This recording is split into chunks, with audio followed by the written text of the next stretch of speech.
तो जैसे इनके केस में मैंने इनके वकील का भी सुना स्टेटमेंट, वो तो कह रहे हैं कि इतनी जरूरत ही नहीं थी, उन्होंने बहुत जल्दीबाजी कर दी, इतना तो कोई सुसाइड करने में जल्दी कर दी। नहीं नहीं सुसाइड करने में नहीं नहीं कि केस चल जाता आराम से, सब हो जाता। देखिए मैं आपको इसमें ना, मैं आपको मेन प्रॉब्लम बताता हूँ। ये काले कोट वालों के साथ एक ही प्रॉब्लम होती है, मेरे जैसे जो लोग हैं। आप भी हैं। हाँ जी बिल्कुल है। काले कोट वालों के साथ एक ही समस्या है, उनको तो रोज कचहरी जाके, उनका तो ये डेली की ड्यूटी है, ठीक है। उसका वो जैसे दुकानदार को रोज अपनी दुकान पे जाके बैठना है, इन काले कोट वालों को रोज जाके कोर्ट में बैठना है। इनको कोई वो पीड़ा उसकी समझ नहीं आ रही, जो बंदा हर चौथे दिन, हर 10वें दिन बैंगलोर से फ्लाइट लेके वहां तक आ रहा है। You have to understand what agony the client is going through. उसको तो लगता है कि आप और केस फाइल कर देते, आपके पास और लीगल रेमेडीज हैं। बिल्कुल हैं, देखिए लीगल रेमेडीज हर एक के पास हैं, आदमी के पास भी लीगल रेमेडीज हैं। वो डेफेमेशन का केस डाले, हैरेसमेंट का केस डाले, क्रिमिनल इंटिमिडेशन का केस डाले, एक्सटॉर्शन का केस डाले, वगैरह वगैरह, ठीक है। काउंटर केस डाले, वो भी क्रूअल्टी का केस डाल दे, और वो भी डिवोर्स का एक केस डाल दे। आप 50 केस डाल सकते हो, एक दूसरे के खिलाफ जिंदगी भर केस लड़ते रहो। ऐसे ऐसे केस हैं कि 80 साल की उम्र में एक कोई केस स्टार्ट हुआ। जस्टिस चंद्रचूड़ साहब बता रहे थे उनके वीडियो में कि कोई एक कपल था, उनका शायद 23-24 साल की उम्र से डिस्प्यूट स्टार्ट हुआ, और 80 साल की उम्र तक वो उनका केस चल रहा था किसी कोर्ट में। केसेस डालने में कोई प्रॉब्लम नहीं, ये वो उनके वकील साहब भी कह रहे हैं कि वो केस डाल के अपने आप को लड़ते, डिफेंड करते। वो बंदे को ये लग रहा है कि मैं कब तक लड़ूं और क्यों लड़ूं, क्योंकि मैं जो भी कमा रहा हूं, मेरी अभी जो भी इनकम है, पहले इन्होंने मेंटेनेंस अलाउंस में से 20,000 लिया, उसको बढ़वा के फिर वो 40,000 हो गया, उसको वो और बढ़वा कर अब फिर वो पीछे के एरियाज भी मिल रहे हैं तो 80,000 हो जाएगा। जब कितना मैं कितना इसको देता रहूं, मैं क्यों झेलूं। और उस बंदे की मेरे ख्याल से हिम्मत तब टूटी होगी जब उसको कोर्ट के सामने इस बात पे उसका मजाक उड़ाया जा रहा है। वो कह रही है लेडी कि आपने अभी तक नहीं किया, वो कह रहा है कि अगर मैं कर लेता तो आप लोग की पार्टी कैसी होती। तो मतलब, और वो जज के सामने अगर ये बातें हो रही हैं, या ये शायद बाहर की बात है, मतलब ऐसा जो 2 बार ये की बात हुई है कोर्ट में या कोर्ट के बाहर, तो उस बंदे का हौसला टूट रहा है और उसको ये लग रहा है कि जब तक मैं जिंदा रहूंगा मैं इनको बलवान बनाता रहूंगा, मेरे ही पैसे से मेरे ही खिलाफ केसेस ठोक रहे हैं। Even though she is earning well and is working in Accenture, उसकी नौकरी भी अतुल सुभाष ने लगवाई उसको पढ़ा उड़ा करके, और मेरे साथ साथ मेरे माता पिता और भाई ये भी पिस रहे हैं, और मैं इनके खिलाफ और केसेस लगाऊं, वो और केसेस लगाएंगे। वकील साहब के लिए कहना बहुत आसान है कि आप लड़ सकते थे, डिफेंड कर सकते थे। मैं ये नहीं कह रहा हूँ कि इंसान को कर लेना चाहिए, बिल्कुल आपको लड़ना चाहिए, आखिरी सांस तक लड़ना चाहिए। एज अ फौजी तो मैं कभी नहीं कहूंगा कि आप क्विट कर लें, करें, बिल्कुल।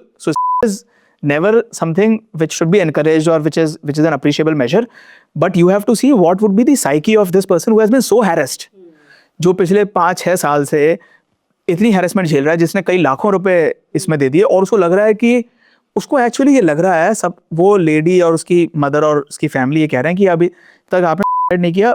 जो मैं समझ पा रहा हूँ, उसको लग रहा है कि logically this is the best thing and the right thing for me to do right now. उसके दिमाग से उसे ये लग रहा है कि मतलब वो सिर्फ, मेरे ख्याल से ये सिर्फ एक इमोशनल डिसीजन नहीं था, क्योंकि कहीं पे सोशल मीडिया में आ रखा है कि उसने 3 दिन पहले से सुसाइड प्लानिंग करी थी।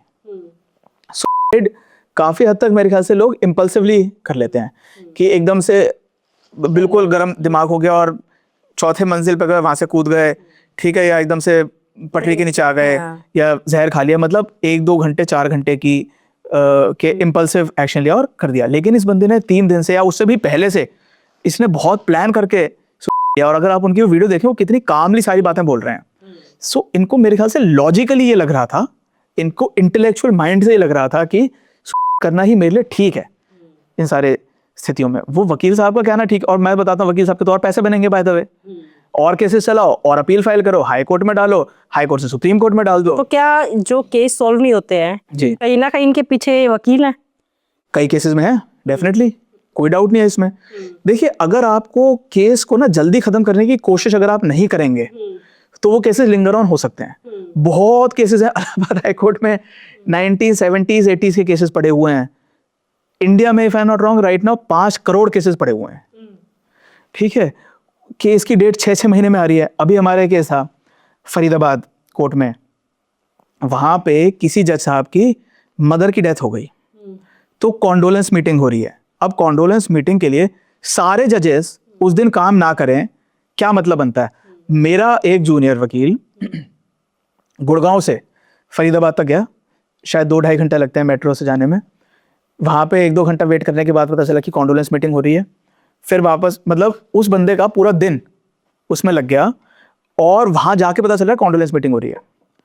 अब मतलब हमारे, मान लीजिए अगर किसी की डेथ हुई, डेथ इज नेचुरल प्रोसेस, होंगी ना डेथ, मदर्स की डेथ होंगी, मान लीजिए 100 जजेस हैं, जजेस की मदर्स की, फादर्स की, भाई बहनों की डेथ होंगी, कई बार जज की खुद डेथ होगी, ठीक है। तो ये मतलब थोड़ी ना कि वो पूरा का पूरा कोर्ट कॉम्प्लेक्स 100 200 50 जितने भी जजेस हैं वो सारे काम ही ना करें।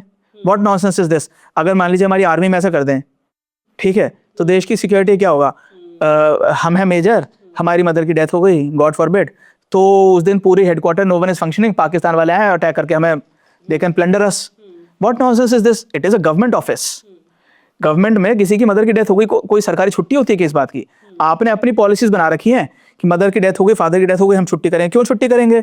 एक दो बंदे वहां उनकी जो भी उनका अंतिम कार्यक्रम करना है उनको सहानुभूति दे के आ जाएं, या 10 लोग चले जाएं, जितनों को भी जाना है 1-2 घंटे वहां पे लगा के आ जाएं। लेकिन दिन भर कोर्ट नहीं चलेगी, या दोपहर के 2-3 बजे तक कोर्ट नहीं चलेगी। इसकी कोई प्रायर इंटीमेशन भी नहीं दे पाते हैं प्रॉपरली।